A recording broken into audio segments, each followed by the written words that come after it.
Oh, these are some actual authentic Rorschach blots, because a thing that's really difficult to draw, and any artist will tell you, is to draw randomness. You know, when you draw things, you tend to impose your own pattern on them, and it was quite essential that with Rorschach that all these blots were different and they didn't look like somebody kind of made them up to look pretty. So I actually did get sheets of paper and an ink dropper and, you know, make these Rorschach blots, and I had a big stack of them, and depending on what Rorschach's emotion was or what he was saying, I'd use a blot that looked appropriate. And the amazing thing is, although this book is nothing to do with the movie, I was amazed to see when I got some artwork from the movie that they've used these actual blots in the movie and mapped them onto the actor's face, so that he has the corresponding blot in the scene that he does in the comic book, which is, you know, attention to detail, which is almost insane. But anyway, I've got hundreds of these blots, but we just reproduce a few of them just to give you an idea. This next spread, these are all spreads in the book. You know, when you open the book, these are full pages.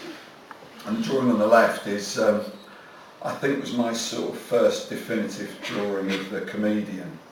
He went through quite a few changes, but this was, you know, how he eventually ended up with his domino mask. And again, that's what he wears in the movie. And I've actually smelt one of his cigars burning, which was rather a surreal experience.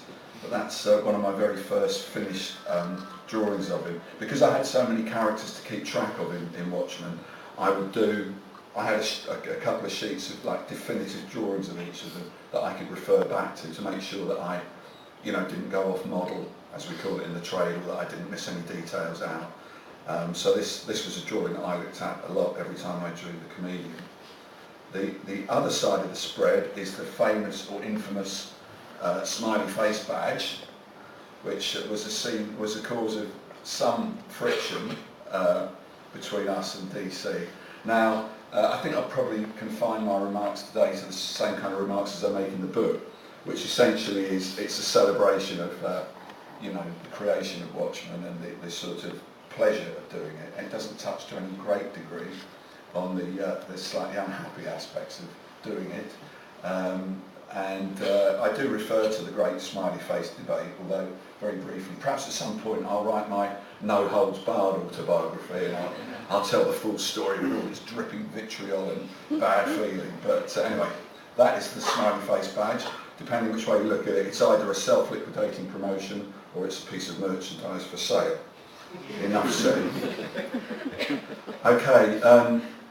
This spread shows, I mean, this I think is one of the images in Watchmen that people always refer to, this sort of scene of Dan sitting down in his basement looking rather dejected, having just been, you know, called a failure by Rorschach, and he's sitting there with his unused, mothballed costume in the cupboard behind him.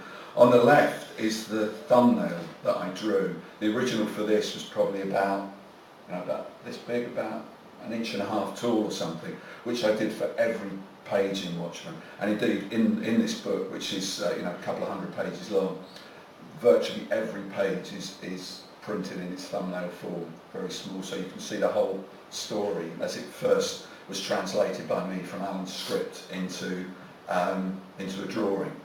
So here we have it blown up rather large. And when I do thumbnails, I don't attempt to kind of draw them very well. I just want to get a sense of the kind of composition of them and where the black areas are going to fall, and where the black areas are going to fall. That wasn't me getting emotional, that was just my voice giving out. And to indicate where the balloons are going to go. And then when you've done that for the whole issue, you can almost squint at it and think, well, really, I've drawn the issue, I've just got to put in a few more details now. So it's that really, when you're doing comics, to me, is always where the real work is, to translate it into pictures. And the other thing I like to do when I'm drawing a comic is to actually not have to keep referring back to the script. And Alan's scripts in particular for this were very dense and very wordy and wonderful to read. But I had to go through them and select what I wanted to draw, what I needed to draw, and what was conversational aside, or just scene setting, or just mood setting. And so once I draw my thumbnails, I would then get the full-size artboard, pencil all the balloons in, letter all the balloons, and then with the thumbnails draw what needs to be in the pictures, you know, to sort of take control of the material, which is something that you really have to do if you're going to draw it successfully. And on the right of this spread, again, is one of John's colour guides. Again, you know, you can see he's gone over some of the lines, which most of you would think is a terrible sin in colouring, but that doesn't really matter with a colour guide. The colour on there is only an indication of what it's going to look like. The important thing is the coding, you know, down the side of it, which is the real hard work of colouring. So anyway, that's a spread of Night Owl. Oh, this is this was the thing on the left is an early example of Watchmen merchandising. One of the few things that was done back then, apart from the badges and everything, was a role-playing game. And Mayfair Games produced a little box which had little lead figures, little squashed, super deformer, dumpy little Watchmen figures on it. And this is Ozymandias, looking rather strange.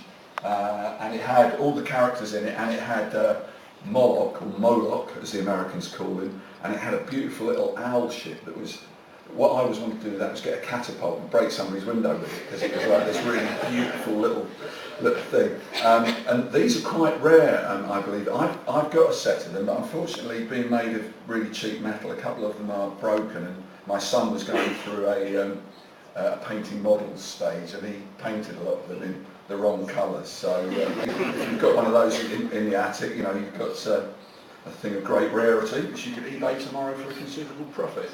And on the right is an excerpt from a rough for one of the Mayfair Games playing modules. Again, it's focusing on Ozymandias. This is his spread. Each of the characters coming into the book has a spread. This is part of Chip's design, and it's quite blocky, as you can see, done quite crudely in markers. Again, just to give you an idea of what the finished thing was going to look like.